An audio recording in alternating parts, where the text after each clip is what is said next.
ओम शांति। जैसे कल बता रहे थे सचिन भाई जी, 10-10-10 14 साल की साधना उनकी पूरी हुई यहाँ। वैसे तो 2003 में सचिन भाई आए थे, तो जहाँ तक मेरा एक्सपीरियंस है उनके आसपास रहने का, या जब भी हम इतना मिलते थे, तो 2003 में सचिन भाई के यहाँ पदार्पण हुआ। तो उसमें तो यहाँ अव्यक्त मूल्यें पड़ी जाती थी। तो हमको जिस दिन सचिन भाई इधर आए तो उसके पिछले दिन हमको फ़ोन आया था मंगेश भाई का कि एक भाई ऊपर आ रहा है, थोड़ा आप ध्यान रखना उनका, तो बहुत लगन वाले हैं। हमने कहा ठीक है, कोई बात नहीं। तो मॉर्निंग की क्लास हम वहाँ बैठते थे, यहाँ श्रीमद भाई मुरली पढ़ते थे और यहाँ डॉक्टर मुरली बैठते थे, और यहाँ 15-20 होते थे उस समय। तो सचिन भाई यहाँ जहाँ हम बैठे, जहाँ चंद्रशेखर भाई बैठे अभी, यहाँ आकर बैठे थे। तो आते हो जो बैठे थे, जहाँ शुरुआत की बात कर रहा हूँ, तो वही आंखें नीचे, जो कहते हैं डाउन कास्ट आई, जब मना आंखें नीचे करके, जो शुरू से हमने देखा उनको, तो नहीं शर्माने के लक्षण नहीं थे वो, क्योंकि जो हमने चेहरा देखा था उस समय, जैसे मंगेश भाई ने कहा था, तो आंखें नीचे करके बैठे रहे। तो हम बीच बीच में उनको देखते रहे, क्योंकि उनको मंगेश भाई ने कहा था। तो फिर जैसे थोड़ी देर वक्त के बाद उन्होंने आंखें जो ऊपर की ना, तो जो मैंने एक्सपीरियंस किया, वैराग्य का अंतिम रूप क्या होता है वो आंखों में उस समय झलका था। हमको यही पहला संकल्प आया था कि अति वैरागी आत्मा ये ऊपर टोपी पहनी थी सिर के ऊपर, शायद बाल वगैरह नहीं थे उस समय, है ना माना बाल थे लेकिन कटे हुए थे। तो टोपी पहनी थी, वाइट कलर की टोपी, दिसंबर का महीना होगा। तो वैराग्य की जो क्या अवस्था होती है वो हमने एक्सपीरियंस किया उस समय। तो उन्होंने मुझसे कुछ नहीं बोला, लेकिन वो हमको एक शक्तिशाली वाइब्रेशन महसूस हुआ कि वैराग्य कैसा होना चाहिए, इस आत्मा जैसा होना चाहिए। तो उसके बाद तो फिर धीरे धीरे इनका आवागमन होता रहा। फिर यहाँ से वापस चले गए थे मधुबन से, फिर कुछ दिनों के बाद आए। तो हमारी पहचान तो इतनी थी नहीं, लेकिन फिर इनकी सेवा नीचे थी शांतिवन में। फिर अपना ट्रॉमा सेंटर तो नहीं था उस समय इतना, लेकिन जो हॉस्पिटल था या एवरे हेल्दी हॉस्पिटल की तरफ से गांव-गांव में सेवाएं होती थी। मेडिकल जो चल दवाखाना होता है उसके माध्यम से, मोबाइल के माध्यम से चलता फिरता दवाखाना, तो उसमें सचिन भाई जाते थे। तो उन दिनों में हम भी यहाँ डेली अप डाउन करते थे साइट सीन के लिए, और उसमें शांतिवन में भी एक ही भाई था। हम ऊपर से जाते थे शांतिवन साइड सीन में, क्योंकि बहुत भाई बहने आते थे, तो सबको संभालना एक के बस की बात नहीं होती थी। अभी तो 5-6 भाई हैं, तो उसमें हम यहाँ डेली नीचे जाते थे शाम को, और फिर सवेरे साइड सीन करा के फिर ऊपर आ जाते थे। तो हम शाम को नीचे जाते, कई बार लेट हो जाते थे हम नीचे साइड सीन कराते, कि दोपहर को भी हो जाता था। तो सचिन भाई दोपहर को वापस जब लौटते थे दवाखाना अपना, ये गाँव से सेवा करके, तो देखते थे हम मंगेश भाई के कमरे में सोते थे वो। तो हम भी उस समय, तो हमने एक्स्ट्रा तो वहाँ कोई ऐसी चारपाई हमने ली नहीं थी। हम भी कभी कभी वहाँ उनके वहाँ 2 खटिया थी, प्रेम भाई गुलाटी जी, ओम प्रकाश गुलाटी, तो वो वहाँ नहीं सोते थे। उनका रेजिडेंस था संगम भवन, वो वहाँ रहते थे। तो उनकी खटिया भी खाली होती थी। मंगेश भाई अपने डिपार्टमेंट में रहते थे, तो सचिन भाई उधर सोते थे। तो कई बार हम भी जाते थे सोने। शायद सचिन भाई ने देखा या नहीं देखा मुझे नहीं पता, लेकिन जैसे हम कमरे रहते थे, सचिन भाई बिना पंखे के, पंखा था लेकिन चलाते नहीं थे। इतना पसीना पड़ा, मैं सोचा कैसा आदमी है, बिना पंखे के सोया, पंखा भी है और इतनी गर्मी के बीच भी कैसे सोए है। तो मैं सोचा कैसा त्याग है इनका, ये कैसे अपने शरीर को डाल के रखा हुआ है। तो कई दफ़ा हम भी वहाँ सोते थे। तो ऐसे बीच में फिर थोड़ा थोड़ा मिलना होता रहता था। उसके बाद फिर सचिन भाई ऊपर आते थे, तो ऑफिस में कई बार मिलना होता था। तो धीरे धीरे फिर उन्होंने हमारा ईमेल आईडी लिया, हमने उनका ईमेल आईडी लिया, फिर आपस में ज्ञान की चिट चैट चलती रहती थी। तो अब हमको तो इतना पता नहीं कि ज्ञान की पराकाष्ठा, प्रकाट पंडित है, ये प्रकांड विद्वान है ज्ञान के, हमको तो इतना आइडिया था नहीं है। हम तो अपनी बुद्धि के अनुसार, क्षमता के अनुसार ज्ञान की लेन देन करते रहते थे। लेकिन हमने देखा है जी, हाँ, लेकिन जिज्ञासा वृत्ति उनकी बहुत जो प्यास थी एकदम पुरुषार्थ के प्रति, जो आज भी अब देखने को मिलती है। तो हमको उन्होंने ईमेल आईडी दिया कि जो भी आप पॉइंट वगैरह बनाते हैं तो आप हमको भेज दिया करो। तो सारे पॉइंट जैसे हम बनाते थे सारे इनको पोस्ट कर देते थे। फिर उसके बाद तो सचिन भाई दोबारा से मीरज में चले गए पढ़ाई पढ़ने के लिए। तो जब वापस लौटे तो उसके बाद मैं समझता हूँ 2 साल तक हमारी इतनी बस खाली ओम शांति होती थी, क्योंकि 2 साल तक मैं समझता हूँ मौन ही रहे होंगे वो। तो बस हेडफोन डाले हुए हैं कान में और सुन रहे हैं और किसी की तरफ देखना नहीं, कोई लेना नहीं किसी से, जैसे संसार में हमारे आगे कोई है ही नहीं, ऐसे सीधा एक तरफ निकल जाते थे सीधा ही। तो हम भी उसमें इंटरफेयर नहीं करते थे, क्योंकि कोई अपना अपना पुरुषार्थ कर रहा है तो हम भी उसी तरीके से रहते थे। तो यहाँ मुरली पढ़ते थे। फिर बीच में एक दिन हमको क्या नाम आशीष भाई ने बताया कि ग्लोबल हॉस्पिटल में सचिन भाई से छोटा ग्रुप चलाते हैं तो आप उनको बुलाइएगा। हमने कहा ठीक है। तो फिर एक दिन सचिन भैया इधर बैठे थे, तो हम तो मुरली पढ़ते थे और हम तो एकदम स्पीड रीडिंग बैठे थे, स्पीड रीडिंग मेथड से मुरली पढ़ते थे, फटाफट फटाफट। बीच में थोड़ा पूछते थे सबको, ज़्यादा नहीं पूछते थे। लेकिन वो जो वाइब्रेशन थे अमृत वेले मुरली पढ़ने के, वो जो एक्सपीरियंस होता था अमृत वेले से भी शक्तिशाली होता था। जैसे आज का है बाबा के महाबा के मीठे बच्चे, तुम्हें याद कैसे करना है, बाप की याद के साथ साथ क्या करना है। आज का मीठे बच्चे क्या है, हाँ, ज्ञान का सिमरन भी करते रहना है तो अपार खुशी रहेगी। तो वो जो अमृत वेले के बाद की क्लास होती थी यहाँ की अभी भी, तो वो बहुत शक्तिशाली पावरफुल एक्सपीरियंस होता था, अमृत वेले से भी ज़्यादा पावरफुल। तो वो आदत बन गई थी। अमृत वेले जैसे पूरा हुआ सब लोग यहाँ मुरली आके पढ़ते थे। तो फिर से एक दिन सचिन भाई भी आ गए इधर, तो हमने कहा कि आप मुरली पढ़ेंगे, तो उन्होंने हाँ कहा ठीक है। तो हमने देखा जो उनका मुरली पढ़ने का तरीका था, सुनाने का तरीका था, हमने देखा था इसमें जो हमारी छोटी छोटी कमी कमजोरियां हैं उनको दूर करने के लिए बाबा ने हमको एक यंत्र भेजा। जैसे हमको ये संकल्प आया उसमें कि इनका बहुतों को फायदा हो सकता है। तो और बचपन से हमारा ऐसा रहा कि किसी कोई आगे भी जा रहा है तो हमको कोई ऐसी नहीं होता कि आगे क्यों जा रहा है, हमारी ये मेंटेलिटी रहती थी कि हमको किसी न किसी तरीके से हम कैसे आगे बढ़े, दूसरों से सीखें। तो फिर उन्होंने ऐसे पढ़ के इधर सुनाया। तो जो उनका पूछने का तरीका था कि इस पॉइंट पर चिंतन कैसे करना है, मनन कैसे करना है, तो हमको वो बहुत अच्छी लगी। फिर धीरे धीरे बीच में कुछ दिनों तक फिर गायब हो गए। फिर वो माता जी पीछे पड़ते रहे उनके, आओ आओ आओ। तो ऐसे चलते चलते फिर धीरे धीरे उन्होंने चालू किया। तो फिर तो बहुत डिस्कशन, जो स्टार्टिंग की क्लासें थी बहुत पावरफुल क्लासेज हैं। बताया ना बीच में माइक वाइक तो उस समय इतना बार था ही नहीं, वीडियो। कल भी हम पुरानी क्लास सुन रहे थे एक, तो जो पहली वाली क्लास में उनमें एक आग होती थी, आग मन अंदर में एक दिल हिल जाता था कि ये हमको करना है प्रैक्टिकल में। तो लंबे समय तक डिस्कशन चलती रहती थी। रात को 2-2 घंटे बैठे रहते थे हम। सवेरे रात जो मॉर्निंग क्लास चलती थी उसके ऊपर डिस्कशन, संडे क्लास के ऊपर डिस्कशन, फिर विशेष टॉपिक प्योरिटी के ऊपर डिस्कशन, लंबे लंबे। फिर सीरीज चालू हो गई, मनसा सेवा, कुमार, अलवेला, पवन आलस्य, जो भी स्पार्क की किताबें थी वो सब धीरे धीरे खरीद के कई सारी सीरीज चलती चलती ऐसे कारवा आगे बढ़ता गया। फिर तो धीरे धीरे फिर पहले सचिन भाई क्लास कराने के लिए इतना जल्दी तैयार नहीं होते थे वो हम, क्योंकि उनको मौन का बहुत गहरा आशा था। उनको माना इनको था नहीं, इधर ही है इधर ही है अभी तो इनको बहुत गहरा असर था मौन का। तो उसमें हमको फील करते थे कि भाषा में आना उनके लिए बहुत मुश्किल होता था।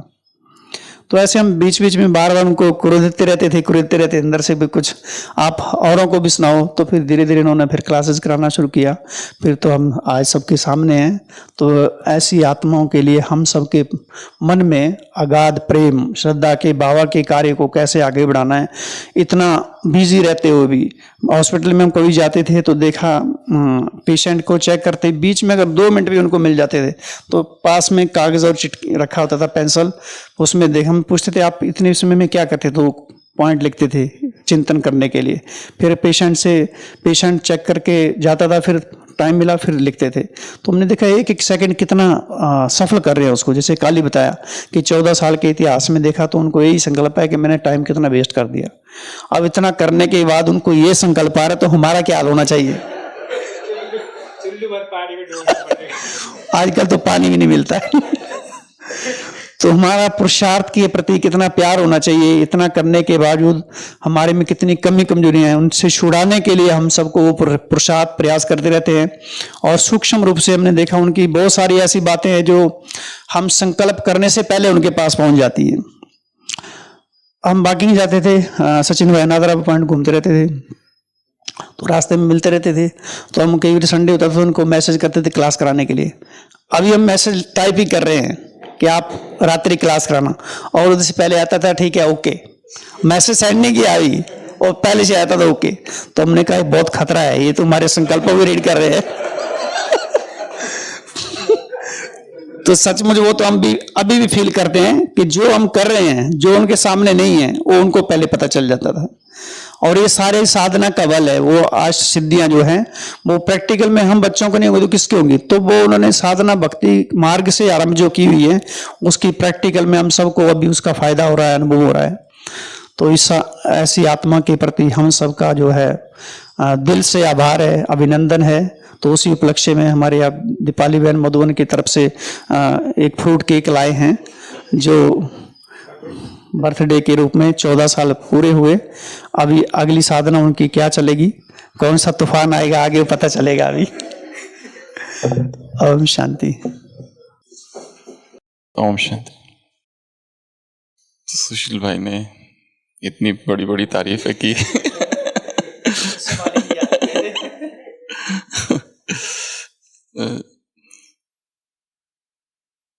एक्चुअली दूसरों की तारीफ या प्रशंसा वही व्यक्ति कर सकता है जो स्वयं उसका स्वरूप है।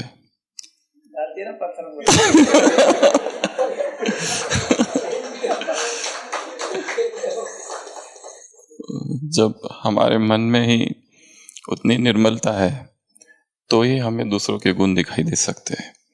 यदि हमारे मन में अहंकार का पर्दा है तो हमें दूसरों का कुछ भी दिखाई नहीं देता। तो जैसे अभी वो 2003 की बातें कर रहे थे, हमको भी याद आ रहा है जब हम एकदम नए नए आए थे तो हमें तो यहाँ का कुछ भी पता नहीं था, कुछ भी मतलब कुछ भी नहीं। हम सीधा आ गए थे, सीधा बाबा मिलन 30 नवंबर 2003 घर गए और घर से वापस आ गए। 15 दिसंबर 2003 हॉस्पिटल ज्वाइन किया। और जब आ रहे थे ऊपर, एक भाई हमारे साथ थे, नागपुर के एक समर्पित भाई है, प्रेम भाई। तो वो पूछने लगे तुम कहाँ जा रहे हो? तो हमने कहा ऊपर ग्लोबल में। तो हमारी उम्र तब 21-22 साल ऐसी कुछ थी। तो उन्होंने कहा कहाँ रहोगे? हमने सोचा, हमने अभी पूछा ही नहीं किसी से रहना कहाँ है, पर सोचा था जब फर्स्ट टाइम जब बाबा मिलन किया था, फर्स्ट एंट्री, तो जाते जाते वो शंकर मठ दिखा था। हमने सोचा वहाँ रह लेंगे, अगर ये लोगों ने कुछ रहने का दिया नहीं तो उस मठ में रहेंगे ज़रूर। तो वो भाई ने पूछा अच्छा तो तुम्हारा सामान किधर है? तो सामान तो हमारे पास था ही नहीं, बस एक पॉलीथीन थी और जिसमें कुर्ता पैजामा लिया था वो शांतिवन के सामने से। तो उन्होंने कहा ये है बस। तो फिर तो तुम वहाँ क्या करोगे मैंने कहा डॉक्टर। तो उन्होंने कहा अच्छा तो तुम्हारे जूते वगैरह नहीं है? तो मैंने कहा चप्पल है बस, और चप्पल भी टूटी हुई। तो फिर यहाँ हम आए थे ग्लोबल में, तो डॉक्टर प्रताप से मिले ज्वाइनिंग के लिए। तो उन्होंने कहा कि तुम ये नहीं चलेगा, ये कुर्ता पैजामा नहीं चलेगा, इधर तुमको शर्ट पैंट पहनना पड़ेगा। तो हमने कहा वो तो हमारे पास है नहीं। तो वो किचन के घनश्याम भाई थे, उसको बुलाया, एक डॉक्टर आए हैं, तो उसके पास कुछ भी नहीं है। पहले उसको थोड़े कपड़े दिलाओ। तो फिर कपड़े दिलाए, वो घनश्याम भाई हमको लेके गए मार्केट। तो फिर हमने ज्वाइन कर लिया। फिर हमारा पहला दिन था, तो हमको ये नहीं पता था कि ये मुरली वगैरह क्या है। तो हमारे पास डॉक्टर मुरली थे, तो हमने उन डॉक्टर मुरली से पूछा कि ये मुरली इधर होती है क्या? तो उन्होंने कहा अरे ये हेडक्वार्टर्स है, यहीं से तो सब जगह जाती है। तब हमको पता चला अच्छा यहाँ से है। तो हमने पूछा आप कितने बजे जाते हो? तो उन्होंने कहा 3 बजे जाता हूँ मैं। तो उन्होंने कहा हम भी आएंगे। तो ज्ञान का दूसरा दिन ज्ञान में आने का, तो हम भी आ गए। तो आए और फिर सोफा पे बैठ गए ओम शांति भवन में, पर देखा कुछ लोग सामने बैठे हैं, डॉक्टर श्रीमंत, ये सुशील भाई और वो मुन्ना भाई, तो ये लोग सामने बैठे थे। हमने कहा उनके बाजू में जाके बैठते, तो उनके बाजू में जाके बैठ गए। और फिर सीधा दादी प्रकाशमणि आई और मुरली चालू हो गई। मीठे बच्चे, अब तक तुमने जो पढ़ा है वो भूल जाओ। तो हमको एकदम डर लगा, ये पहले तो है कौन, और फिर हमने पीछे देखा कि किसको कह रहे हैं। तो हमको लगा जैसे मुझे कह रहे हैं, क्योंकि हम पढ़ के आए थे बहुत सारी चीजें। तो फिर मुरली भी पूरी हो गई और फर्स्ट डे था हॉस्पिटल का। इसके पहले भी सुनाया है, रामनाथ भाई एडमिट हो गए P1 वार्ड में, तो उनको देखने फिर दादी जानकी आ गई। तो हम वहीं खड़े थे, हमारा फर्स्ट डे था। तो दादी जानकी ने कहा ये कौन है? प्रताप सर ने कहा ये हमारे नए डॉक्टर आए हैं। तो दादी ने ऐसे देखा, फिर ऐसे हाथ रख दिया, हमको पता नहीं था ये कौन है। तो दादी ने कहा अच्छा, ये है राज ऋषि। फिर हम हॉस्पिटल में ज्वाइन कर लिए और फिर और किसी से पूछा आप लोग कितने बजे जाते हैं? तो उन्होंने कहा कि हम लोग तो 3 बजे जाते हैं, किसी ने कहा 2:30 बजे जाते हैं, किसी ने कहा हम 2 बजे जाते हैं, किसी ने कहा 1:30 बजे जाते हैं। हमने कहा हम भी जाएंगे, करना क्या है पता नहीं। और फिर 1:30 बजे पीछे से पैदल, और फिर वो कुटिया का दरवाजा खोलते थे। संजय भाई थे, तो संजय भाई दरवाजा खोलते थे हमारे लिए, और वो इतना गहरा अनुभव होता था। हम 1.5 साल इधर रहे थे, पर कभी किसी से बात करने की इच्छा नहीं होती थी। और इतना मतलब, हाँ,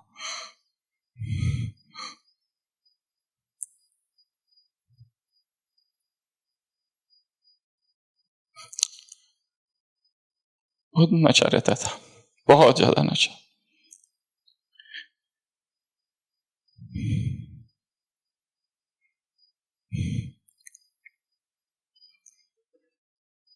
और सुशील भाई मिलते थे, और भी बाकी लोग थे उस समय, वो खाली दूर से मिलते थे, तो हमको बहुत खुशी होती थी इन सबको देखकर। पर हमको ऐसा लगता था ये लोग बहुत बहुत ऊंचे लोग हैं।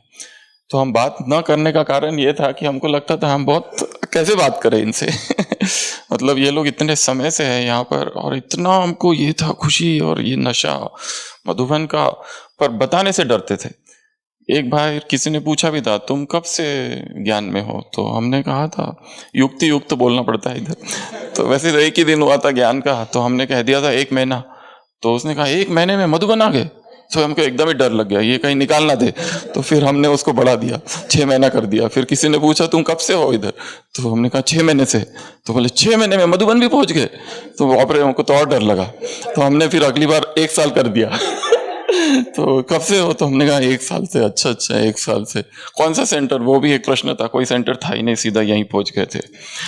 तो वो 1.5 साल जो था वो बहुत बहुत मतलब इतना भयंकर नशा था कि क्या करूं और क्या नहीं। मतलब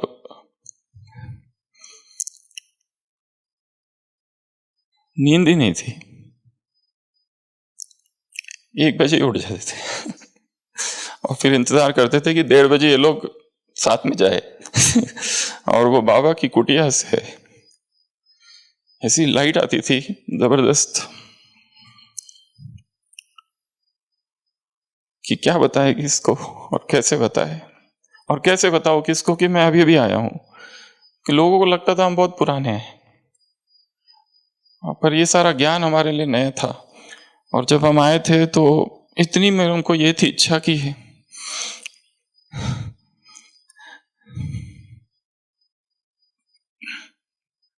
अव्यक्त मूल्यों को अध्ययन करें। तो हमारे पास पैसे नहीं थे, पर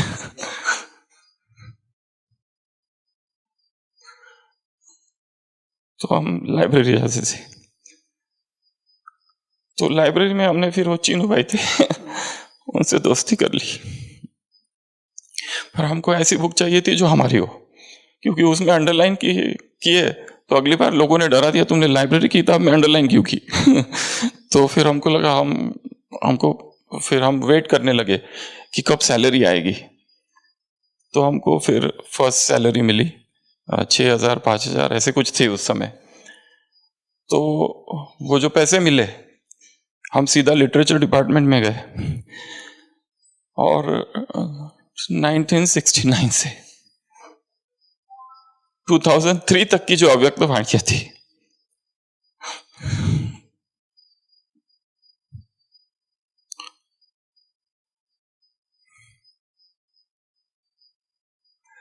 वो सारी की सारी खरीद ली और फिर वो सारी ली।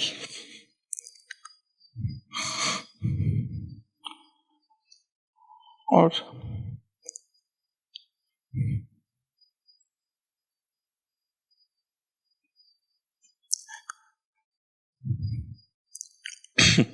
सबसे बड़ा दुख ये था कि हमको बहुत लेट हो गया है, क्योंकि ये सब लोग बहुत आगे चले गए और हमारी मतलब जो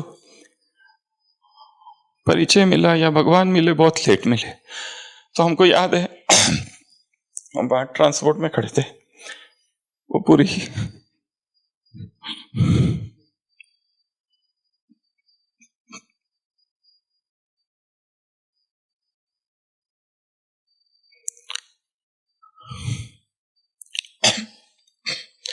पूरी अव्यक्त मूल्यों का सेट हमारे पास था और हमने ये सोचा था अब इस भगवान को छोड़ूंगा नहीं।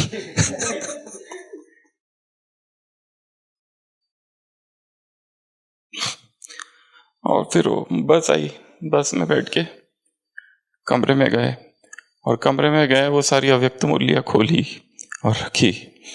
और फिर हमको लगा कि ये जो भाषा है, ये हिंदी है, ये हमको नहीं समझ आती है। कोई मिले जो हमको ये समझाए, कोई मिले जो ये बताए ये क्या है, कौन समझाएगा हमको। तो जैसे बताया सुशील भाई ने, यहाँ सुबह क्लास होती थी, हम यहाँ आके बैठते थे, चुपचाप बैठते थे और चले जाते थे। बात करने की इच्छा नहीं होती थी हमसे, क्योंकि ऐसा लगता था कि हम क्या बात करें, क्योंकि हमको तो कुछ भी नहीं आता है। परंतु वैराग ऐसा ज्यादा था कि यहाँ का हमको कुछ भी नहीं चाहिए, कुछ भी मतलब कुछ भी नहीं चाहिए। विरक्त थी चेतना, हमको हंसने की भी इच्छा नहीं होती थी, किसी को देखने की इच्छा नहीं होती थी। तो हम लगभग 1.5 साल यहाँ थे और फिर यहाँ से गए। वो जाना भी बहुत मुश्किल था और लगभग 5 साल 4 साल कुछ महीने 6 महीने जैसे कल बताया बाहर थे। और वो जो बाहर का समय था बहुत मुश्किल वाला समय था। और जब जब यहाँ आते थे, सुशील भाई से मिलते थे, बाकी लोगों से मिलते थे, बहुत खुशी होती थी, बहुत बहुत खुशी होती थी। और ट्रेन में जब बैठ के आते थे तो इतनी खुशी होती थी कि मधुबन आ रहा है। और वो जो गीत था बजता था, कितना सुंदर कितना प्यारा। और जब लास्ट में 2010 में 10-10-10 को वापस आ गए, तब तो ऐसा था कि क्या करूं और क्या नहीं। और जब पूरे बाहर थे मधुबन के, ऐसा एक दिन नहीं था कि हमने कोई गीत नहीं लिखा, कोई कविता नहीं लिखी कि हे मधुबन मैं कब आऊँगा कब आऊँगा। निर्वीर भाई साहब से मिले थे, उन्होंने कहा था कि वहाँ बैठकर ये सोचो कि यहाँ आके तुम्हें क्या करना है। तो हमने वहीं बैठे बैठे सोचा था कि हमें करना क्या है। वो पूरा विश्व दिखता था आंखों के सामने, कैसे मैं इनको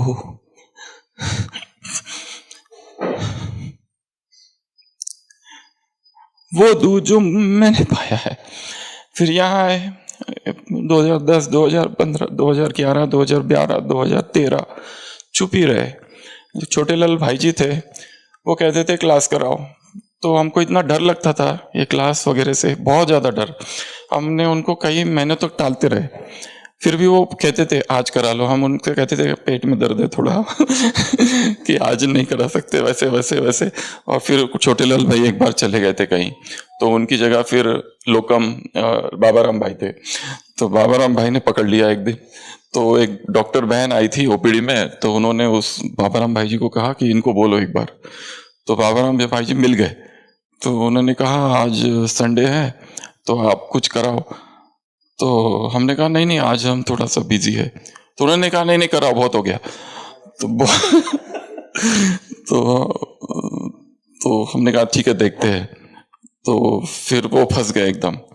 और फिर वो फर्स्ट संडे था, आई थिंक तारीख 13 अप्रैल 2000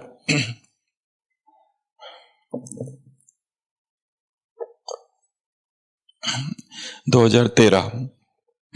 तो तो भी इतना, तो हमने कहा अब करना क्या है, क्योंकि कभी बोला नहीं था। तो फिर हम बाबा के कमरे में बैठे और फिर बाबा से कहा अब क्या करूं मैं, कौन सा बहाना बनाऊं क्योंकि पेट दर्द सब हो गए, इनका भी कौन सा नया बनाऊं, और वो टाइम हो गया ऑलरेडी 5, क्योंकि 5 बजे अभी से बोल दूंगा ताकि वो दूसरों को बोल सके, ताकि मैं छूट जाऊं। तो फिर जैसे उस बाबा के कमरे में इतना पावरफुल जैसे ये हुआ, और उस बीच में एक बार ऐसा हुआ था कि मोहिनी बहन मुंबई में थी, तो उनको लेकर हम आ गए थे 2010 में एम्बुलेंस से और फ्लाइट से। तो बाबा ने बीच में बुलाकर कहा था कि डबल डॉक्टर हो तो डबल सेवा करनी है। तो वो भी ऐसा लगा कि जैसे, और भी बाबा ने कुछ, एक बार दादी जानकी से मिले थे 2011 में, माइक हट गया था और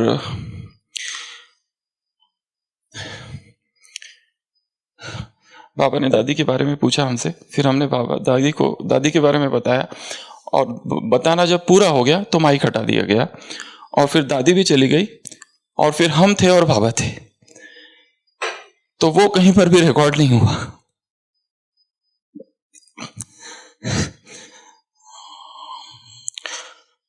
और ये बात शायद हमने आज तक कभी बताई नहीं, ये कहीं पर भी नहीं है।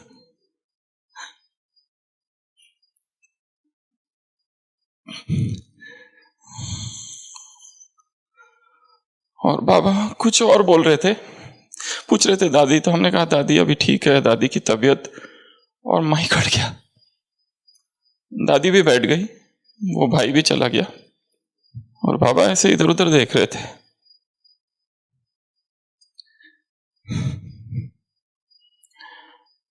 और एक छोटा सा वाक्य था,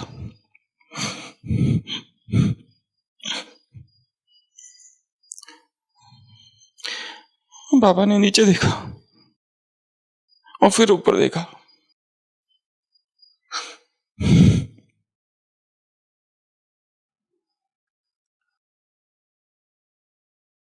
और कहा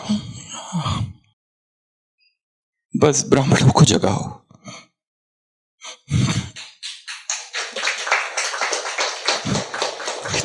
इतना ही था, बस ब्राह्मणों को जगाओ,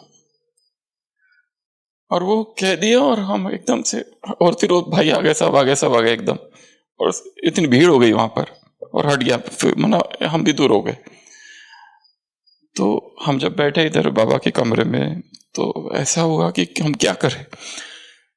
तो वो बाबा की आवाज थी, या हमारा ही अपना ही चिंतन होगा शायद, या क्या था पता नहीं, परंतु वो आवाज ने हमसे कहा कि जब तुम बोलोगे तो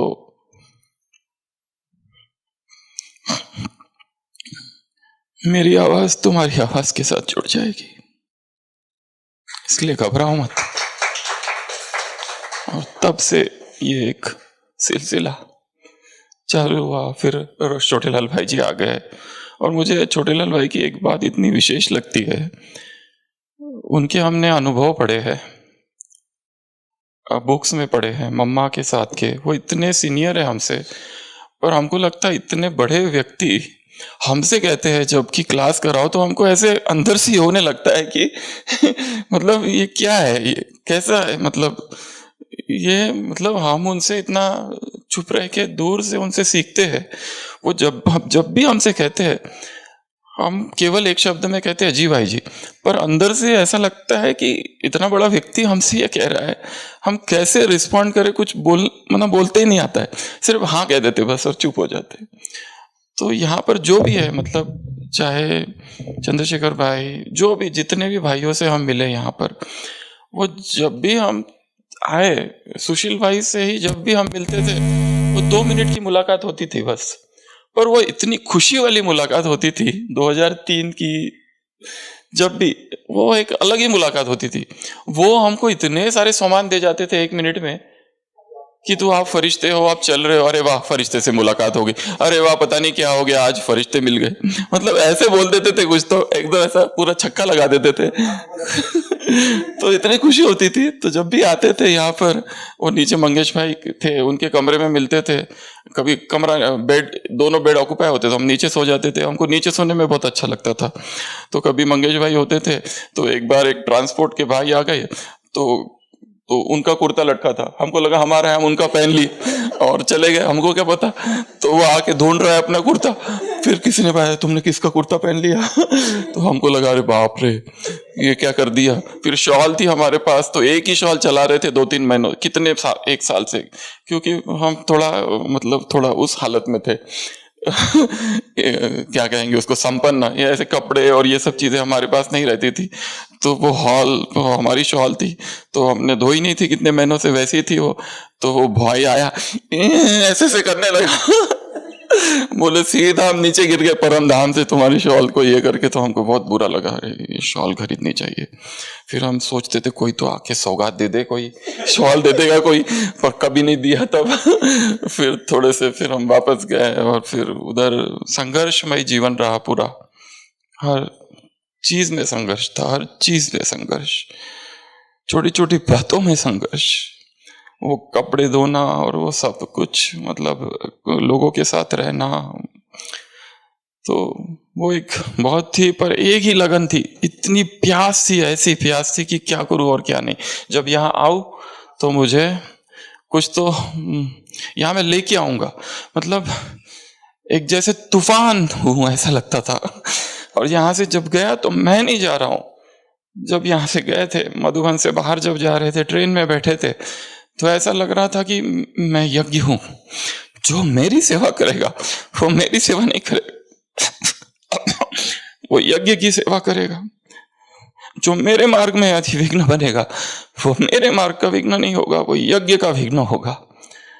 तो उसी संकल्प से गए कि मैं यज्ञ हूं। और जब आए वापस तो ऐसे आए थे कि मैं तूफान हूं, ऐसे बम हूं, जैसे गिरूंगा। और वो गिरने को बहुत टाइम लगा पर गिरूंगा जरूर। पर ऐसे विचार, ऐसे संकल्प, ऐसी किसी को भी नहीं छोड़ूंगा। जो प्यार मेरे अंदर है, जब तक इस संसार की एक एक आत्मा में ऐसा जटा नहीं गाड़ दूंगा, रुकूंगा नहीं। तो ये सारे संकल्प थे, ये आज का अचानक का पाठ हो गया। ओम शांति।